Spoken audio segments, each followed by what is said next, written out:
Les matériaux ont des propriétés mécaniques fantastiques, en particulier lorsqu'on les soumet à des charges statiques ou bien même lorsqu'on les soumet à des charges cycliques.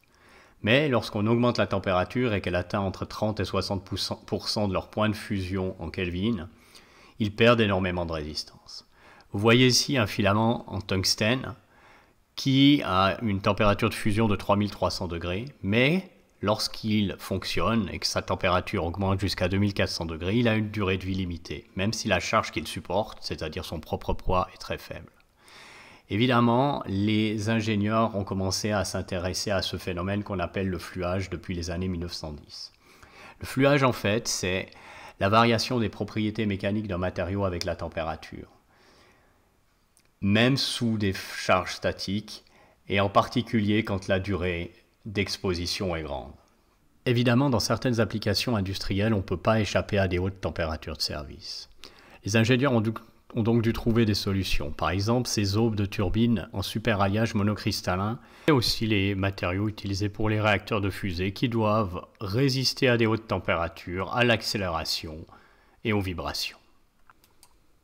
Bien que le fluage soit un phénomène complexe pour le matériau, l'essai n'est pas compliqué à réaliser. Il suffit d'une simple construction mécanique avec d'un côté un poids qu'on fait pendre au bout d'un axe et qui va permettre, grâce à un système de pivot, de transférer une force constante de traction sur l'échantillon qu'on placera de l'autre côté, par exemple dans un four, de manière à pouvoir élever sa température. Les paramètres qui vont donc être mesurés, c'est la déformation de l'échantillon, epsilon, avec le temps de l'expérience. Les paramètres que l'on pourra faire varier sont bien sûr la température et la masse de l'échantillon. Après un certain temps, ce qui va se passer, c'est que la section porteuse de l'échantillon va se réduire et finalement il va casser. Et évidemment, on peut réaliser cet essai avec une machine de traction équipée d'un four. Sur la courbe de fluage, on va représenter la déformation epsilon en fonction du temps. Donc la déformation est sans unité et le temps par exemple en secondes. Au départ, on va avoir une déformation instantanée qui va se composer d'une partie élastique et d'une partie plastique. Ensuite, on va avoir la déformation liée au fluage, E ou epsilon creep. Et là, on va avoir plusieurs régimes. Dans le premier régime, le régime primaire, on a la vitesse de déformation qui n'est pas constante, et puis qui se stabilise jusqu'à atteindre une vitesse constante dans le plateau secondaire qu'on voit ici. Et puis finalement, dans la dernière partie de la courbe, donc quand le temps commence à devenir long, on a quelque chose qui se déstabilise, et puis on a donc la vitesse de déformation qui augmente, et puis qui amène finalement à la rupture. Qu'est-ce qui se passe à ce moment-là? C'est notre échantillon qui perd de sa section porteuse, et puis qui finalement casse. Évidemment, le niveau de contrainte va avoir une influence sur la durée de vie des pièces. Et puis ici, vous avez les courbes qui ont été mesurées par Andrade, donc en 1910, sur du plomb, à une température de 17 degrés, qui est déjà à 50% de la température de fusion du plomb en Kelvin. Donc ce qu'on voit, c'est qu'il y a une influence de la contrainte. Plus la contrainte est élevée, plus la déformation est rapide, plus les vitesses de déformation sont rapides, et plus la rupture arrive rapidement aussi. Sur ces nouvelles courbes, vous avez le temps à rupture en fonction de la contrainte et pour différentes températures. Il s'agit ici d'un acier résistant à haute température à base de fer qui s'appelle l'ES 590. Alors ce qu'on voit, c'est que lorsqu'on augmente la température, eh bien pour un temps de rupture donné, par exemple pour 1000 heures, la contrainte acceptable diminue énormément. Lors du fluage, le comportement du matériau peut s'apparenter à celui d'un vérin, sur lequel on appliquerait une force et dont on mesurerait l'allongement. Lorsqu'on applique la force, évidemment le vérin va s'allonger, mais il va s'allonger progressivement et puis arriver jusqu'à une certaine valeur qu'il ne pourra pas dépasser parce qu'évidemment on ne pourra pas déboîter le vérin. Donc on aura d'abord une augmentation progressive de x et puis on aura un plateau en fonction du temps. Si on regarde maintenant la force pour ces différentes étapes, eh bien, au départ, on va devoir appliquer une force qui va permettre de déplacer le vérin. Cette force sera constante. Et puis, durant cette partie constante de la force, eh bien, on va allonger le vérin de sa position 1 à sa position 2. Après, si on relâche la force, eh bien, le vérin va rester bloqué dans cette position. Et puis, pour qu'il retrouve sa position originale, on serait obligé de le repousser dans l'autre sens. Donc on a un comportement qui n'est pas immédiat et qui augmente progressivement en fonction du temps. Et c'est ça le principe de base des vérins. Maintenant, on peut modéliser la contrainte qu'on a par une équation. Et cette relation entre la contrainte et la déformation, donc entre sigma et epsilon point, la vitesse de déformation, permettra de définir une constante état qui est la viscosité et qui est donnée généralement en pascal par seconde. À l'échelle atomique, ce retard entre l'application de la contrainte et la déformation s'explique par un phénomène qui est connu sous le nom de diffusion. Vous voyez ici ce qui se passe quand on mélange par exemple 2 couleurs de peinture et puis qu'il y a beaucoup d'eau dans la peinture. On voit que la peinture s'étale progressivement, donc les molécules de peinture diffusent sur ma feuille de papier. Évidemment, lorsqu'on parle de matériaux, on a une vision un petit peu moins glamour de la diffusion. Et puis, vous voyez ici un cristal avec des atomes bleus. Et puis, au milieu de ces atomes bleus, on aura un atome rouge qui, si on chauffe assez, va diffuser, donc prendre la place d'un atome bleu qui lui est voisin, et puis se déplacer comme ça jusqu'à atteindre un certain point du cristal. Donc on peut voir le chemin qu'a parcouru notre atome rouge. Et puis la diffusion est donnée par le coefficient de diffusion D, qui correspond en quelque sorte à la vitesse de cette diffusion, qui est donc lui décrit comme étant égal à D0 fois E puissance moins Q sur RT. D0 est une constante qui va dépendre du matériau et du type de diffusion. Et puis moins Q sur RT est quelque chose qui va dépendre d'une énergie. Donc Q est une énergie d'activation, c'est une barrière énergétique qu'on va devoir franchir pour que la diffusion ait lieu. Et RT est la force motrice de cette diffusion, c'est l'énergie thermique. Donc l'énergie de vibration du réseau cristallin qui va permettre à l'atome rouge de se déplacer entre les atomes bleus.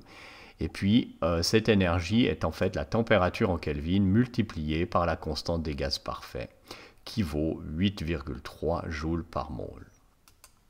On peut facilement calculer l'énergie d'activation en prenant l'équation qu'on a obtenue précédemment, donc D égale D0 E à la puissance moins Q sur RT, et puis on va prendre les logarithmes des deux membres de cette équation, donc on va obtenir log de D égale log de D0, plus le log de E à la puissance quelque chose qui va nous donner moins Q sur RT. Et puis à partir de là, si on pose que log de D est Y et que log de D0 est une constante, par exemple A, on va trouver le dernier thème, moins Q sur RT, qui va être moins B fois X, en posant par exemple X égale 1 sur T. À partir de là, à partir de valeurs expérimentales qu'on aurait obtenues grâce à des essais, on peut dessiner log de D en fonction de 1 sur T. Et puis, si je mets mes points expérimentaux, je vais trouver qu'il y a une droite qui passe par ces points, et puis cette droite aura une pente qui sera égale à moins Q sur R, donc qui nous permettra de trouver l'énergie d'activation.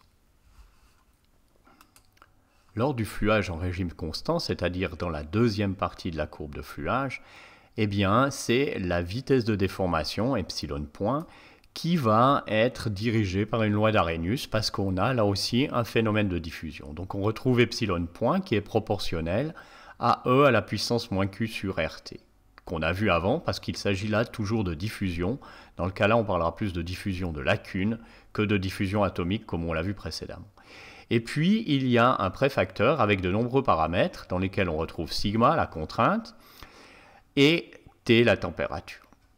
On a aussi D, qui va être la taille de grain, parce qu'évidemment, ça va dépendre de la taille de grain, tous ces phénomènes de diffusion, parce que les joints de grains sont des limites à ces phénomènes de diffusion. Et puis après, on va trouver un certain nombre de paramètres A, M, D et Q qui dépendent du matériau lui-même et du type de diffusion qu'on va avoir. Donc un des premiers types de diffusion possibles lors du fluage, c'est ce qu'on appelle la diffusion des lacunes. Donc supposons qu'on ait un grain, qu'on lui applique une force, évidemment, on va vouloir déformer ce grain, et si ce grain contient des lacunes, eh bien, les lacunes vont se déplacer de manière à accommoder au mieux possible cette force. Et dans le cas là, vous voyez, les lacunes vont partir du centre du grain pour se retrouver sur les joints de grain supérieurs et inférieurs, ce qui va en fait permettre de déformer le grain, de l'allonger dans la direction de la force et de le rétrécir dans l'autre sens. On parle donc là de diffusion des lacunes, et puis dans ce cas-là, les paramètres de l'équation de la vitesse de diffusion, M et Q vont valoir respectivement 1 et 2. Q va changer si on a une diffusion le long des joints de grain. Dans ce cas-là, on aura Q qui vaut 3. Un deuxième mode de déformation lors du fluage, c'est le glissement des joints de grain. Donc vous voyez ici 4 grains sur lesquels on va appliquer de nouveau une force. Et puis après, grâce à la diffusion des lacunes, il est possible que les joints de grain glissent les uns sur les autres, ce qui va ouvrir en quelque sorte des porosités dans la matière et ce qui pourra amener à sa rupture à la fin. Donc ici, les paramètres M et Q valent respectivement 2 et Q2 ou 3 en fonction de savoir, comme précédemment, si on a quelque chose qui se passe dans la matrice ou au joint de grain. La troisième façon de faire, c'est ce qu'on appelle la montée des dislocations. Lorsqu'on chauffe le matériau, on permet aux dislocations qui normalement glissent sur des plans bien définis de changer de plan parce qu'il y a des lacunes qui vont pouvoir se déplacer et les aider à changer de plan. Et puis, dans ce cas-là, ce sera possible, lorsqu'elle rencontre un précipité, comme par exemple ici en bleu, de l'éviter en montant, donc en changeant de plan cristallin, de manière à éviter ce précipité et à glisser par la suite. Là aussi, on a des contraintes M et Q qui sont données spécifiquement pour ce type de phénomène. Donc M va valoir de 3 à 8 et Q, dans ce cas-là, va être nul. Ce qui est important de dire, c'est qu'en général, durant le fluage, tous ces phénomènes peuvent se combiner ou se succéder les uns aux autres. Donc c'est difficile de trouver la valeur de toutes ces constantes si on ne peut pas isoler les bons phénomènes.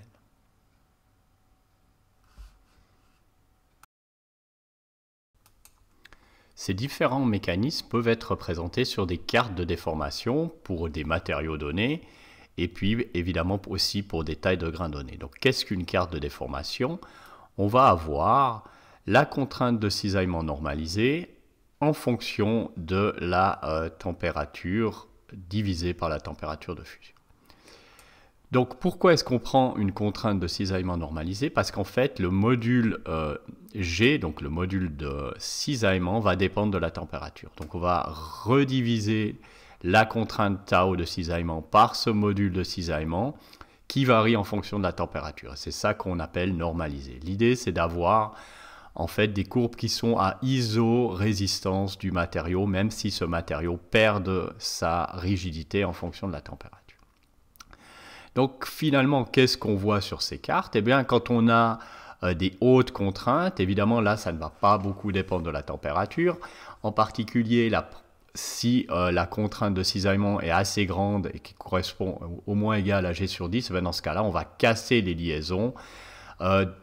Donc on va dépasser la résistance idéale du matériau. Et ça, évidemment, ce sera le cas à toute température. Ensuite, si on baisse un peu cette contrainte de cisaillement aux alentours des 10 puissance moins 2, eh bien on va avoir au-dessus de cette valeur-là une zone où on a de la plasticité qui est obtenue par glissement des dislocations.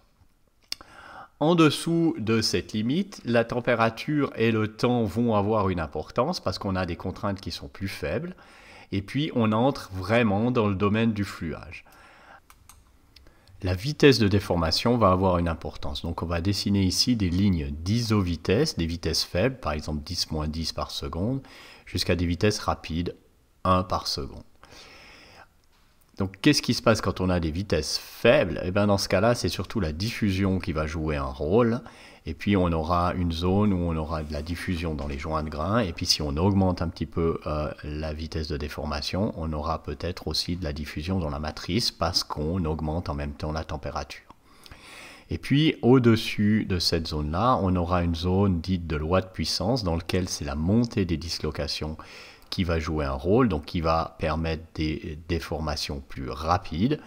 Et puis on pourra même avoir dans certains cas de la recristallisation dynamique, c'est-à-dire que des nouveaux grains vont naître lors de la déformation pour diminuer la densité de lacune qu'on a dans le matériau.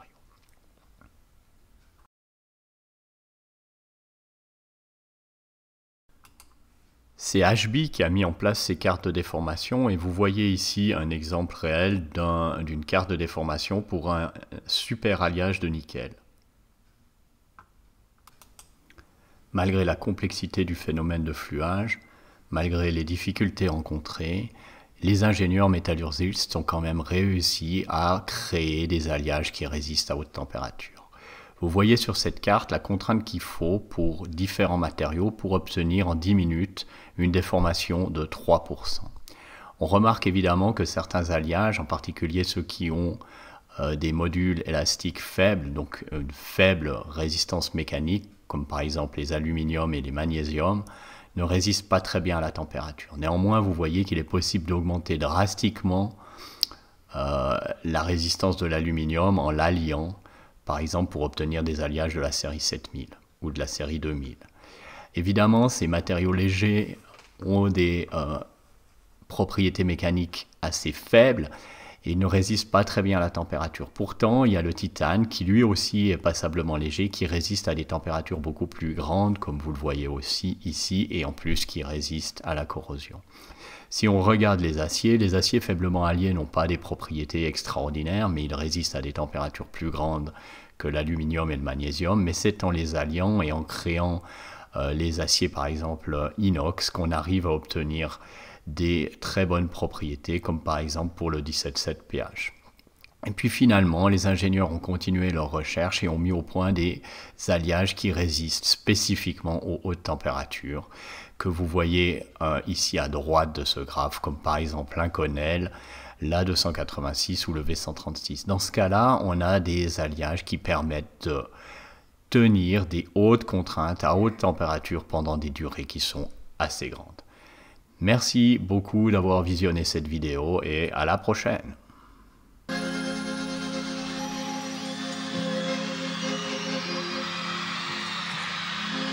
En una villa nació, fue deseo de Dios crecer y sobrevivir a la humilde expresión, enfrentar la adversidad, con afán de ganarse a cada paso la vida.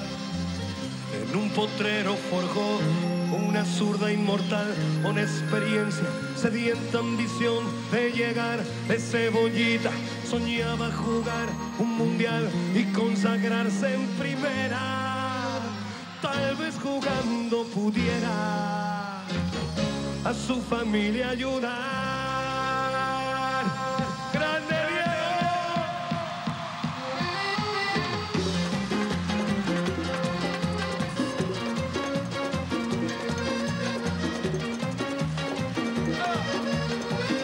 Para el más grande del mundo,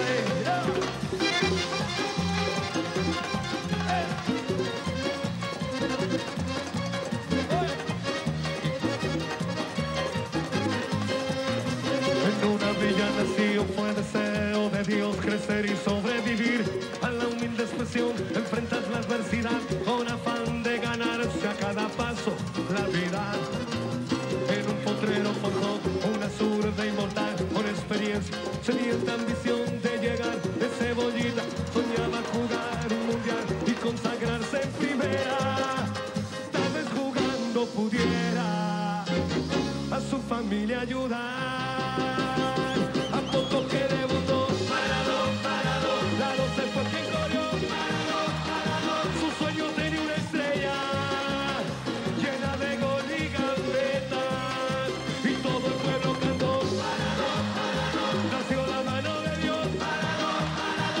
Alegría en el